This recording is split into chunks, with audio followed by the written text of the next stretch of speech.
Recently, Disney finally revealed the first trailer for Tron Ares, and I was quite pleasantly surprised by just how good it looked and how awesome it sounded. I'm kind of a trailer snob a little bit. I feel like there's an art to it that's becoming lost sometimes. There's a certain trailer that I like. I don't like to see too much. I wanted to just tease enough, give us a sense of the story and some of the main characters, give us that impression of how it's going to look and sound and all of that. What a trailer should do is just to make you interested in going to see the movie. And a lot of times, trailers just show too much. It just kind of hampers your excitement a bit if you know already the main story beats. I love how this opens. We have this top-down view of the city, and that's something that has kind of always been compared visually to the grid. In Tron Legacy, we have a similar sequence. It opens up as we see these lines of clusters of information as they move through the computer, and these lines form into the city in the real world. That's when Kevin Flynn says, "The grid, a digital frontier. I tried to picture clusters of information as they moved through the computer. What did they look like? Ships, motorcycles? Were the circuits like freeways? I kept dreaming of a world I thought I'd never see. And then one day, I got in. Except this time, the digital world is coming to us. They got out." So I really like that it opens in that similar vein that we've seen with the cityscape and how much like the grid it is. It cuts to the two red light cycles. They're being pursued by the police car, and then the lead light cycle activates that jet wall, and that proceeds to slice the police car in half, enabling their escape.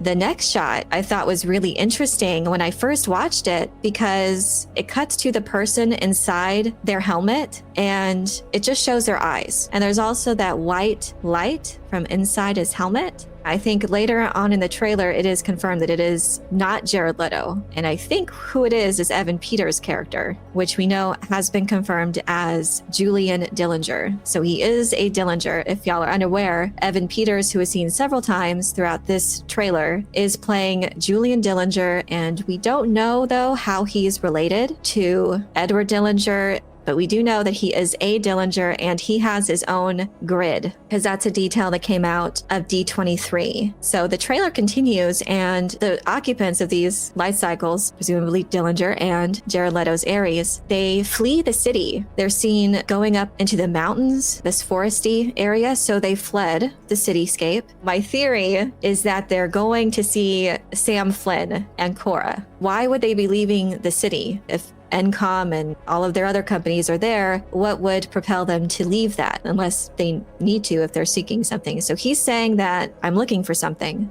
I do not understand. That's going to be interesting to theorize on. What could he possibly be looking for? And it's interesting because Ares doesn't present strictly as a villain yet. What is he searching for? And even when he was tearing up the police car, there wasn't just wanton destruction and there were no casualties. So they just wanted to lose their pursuers. Maybe there's something that's going to change his programming in some way. But Ares itself, he's named after the god of war. So it sounds like a military program to me. We'll see. I think Julian Dillinger just got in over his head with his technology, which is something that we've seen before in the original Tron with Edward Dillinger and the MCP. The MCP just kind of went off all on his own and grew way beyond his original programming and intelligence and power to where he was bossing Dillinger around. There is that precedent for the Dillingers to get in over their heads with the technology that they're involved in. We then cut back to Greta Lee's character. She's in front of a bunch of police and first responders here. She's looking very frightened as the camera then cuts to a very imposing recognizer that begins to emerge from behind a skyscraper. And man, it looks awesome. Just this whole sequence, it was so good. They just tease a little bit and then it cuts to the view from inside buildings who are looking out the window and seeing the recognizer pass by. And then you just see it in all of its glory. The recognizers are attack and pursuit vehicles and it looks evil. I love how it looks. We also see Gillian Anderson. She's in one of the buildings. We see the red lights, the reflection of that on her character. We don't know who she is. Of course, if you're familiar with X-Files, you know who she is. So she's got to have some sort of connection. possibly one of the bigwigs at one of these tech companies, whether it's Encom, I don't know, or another rival one. So there's no details about other cast members. We're not sure yet who Gillian Anderson plays, and also Cameron Monaghan is cast for this movie as well, and we don't know yet who he's playing either. So there's still a bunch, even from the characters that they have announced, that we don't know yet who they are. I am excited to see Cameron Monaghan. I am a fan of his. A lot of people know him now from the Jedi Fallen Order and Survivor games, or the show Gotham. He was briefly in that. I do hope that they reveal who Cameron Monaghan and Gillian Anderson are at least playing. So hopefully that will come soon. So Greta Lee, her role has been confirmed at D23, this was months ago, as a tech CEO and video game designer who is hell-bent on protecting her technology. She said that Eve Kim is her character's name, who is a brilliant programmer as well, whose greatest work provides a path for Ares to come into our world. I guess in a similar way to that original Tron, where they were working on that laser technology that digitizes physical matter, and how the master control program used that to bring Flynn to the grid. And the opposite way is true here for Greta Lee's character, has provided a way for these programs, these AI entities, to come into our world. So I wonder if Julian Dillinger, in a similar way to Edward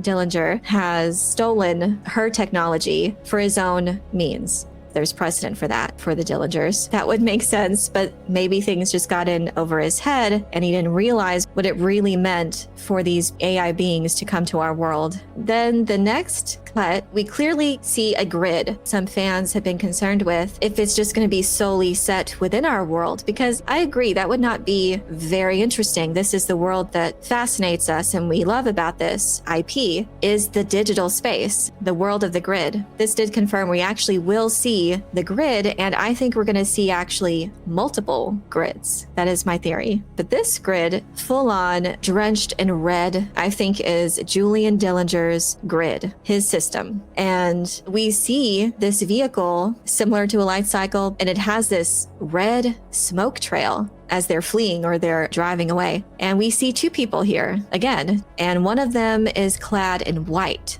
I think that's Julian Dillinger. At least we know that that was the other passenger from earlier in the footage with the two red light cycles in the city. The inside of the helmet, we saw that white light. So now we know for sure that the other person is clad in that white light. I know it's hard to see, but yeah, the one driving is Jared Leto's Ares. So they are together, and it is confirmed at the D23 event that Jared Leto's Ares is the master control program of the Dillinger grid. So he made sure to say that. And I think that lends credence to my theory that there's going to be multiple grids. And this one clearly distinguishes itself as Dillinger's grid. There are other pictures as well that we've seen of the back of Ares.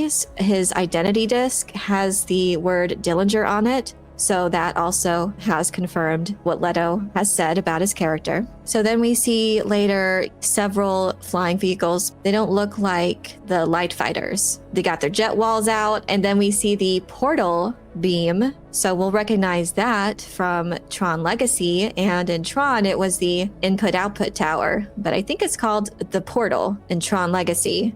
So that's where they're clearly headed towards, and that's probably their means of escaping into the real world. And I love this shot as well. We see the city, and it definitely has that more gritty, industrial-esque vibe. And other shots show the recognizer later being attacked by the real-world fighter pilots, firing some missiles, and there are these red light fighters that come and use their jet walls to defend the recognizer. That was really cool. There were other shots too of a program, could have been Jodie Turner-Smith. It looked like she was being derezzed. That's going to be an interesting thing too, of it looks different from Legacy. And if you're derezzed in the real world, I guess it would look different. So she kind of looks like she's fading away into ash. Next, we have the voice of Jeff Bridges.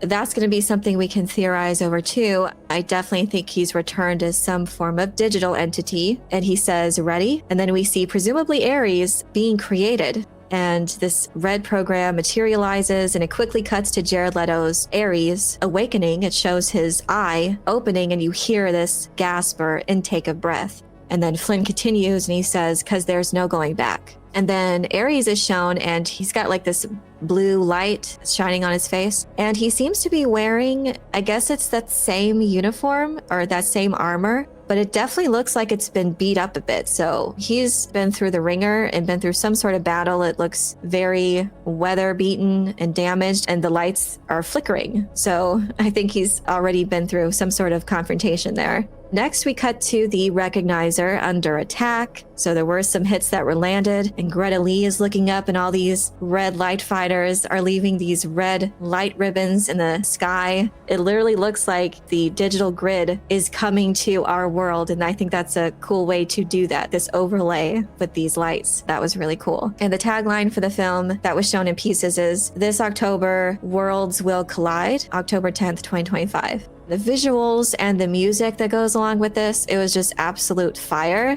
D23 was like 8 months ago, and it is different. They didn't make that footage public. It was only for those present. So I talked about it because there were people there, or the mainstream like entertainment people, some of them were there and they had footage descriptions of it, and I saw people present were filming it, but I couldn't show that when I was covering it. But I know what was in it, and they did announce that 9 Inch Nails was doing the soundtrack then. So now we have their original music, their score, and I am just super pleased with that choice. I'm glad that Disney recognized how important the sound design and the score is. And the score for Tron Legacy, we all know, is just so iconic and so ingrained into the world itself. I'm glad that they're keeping in that same spirit. And I think 9 Inch Nails was a great pick for that. And Trent Reznor and Atticus Ross, they've been scoring films for quite a while now, and they have won several awards. So they're already familiar, obviously, with music, but also scoring films specifically. But this time they are scoring it as 9 Inch Nails. So it's going to have that sound throughout. So I'm so excited. It really got me hyped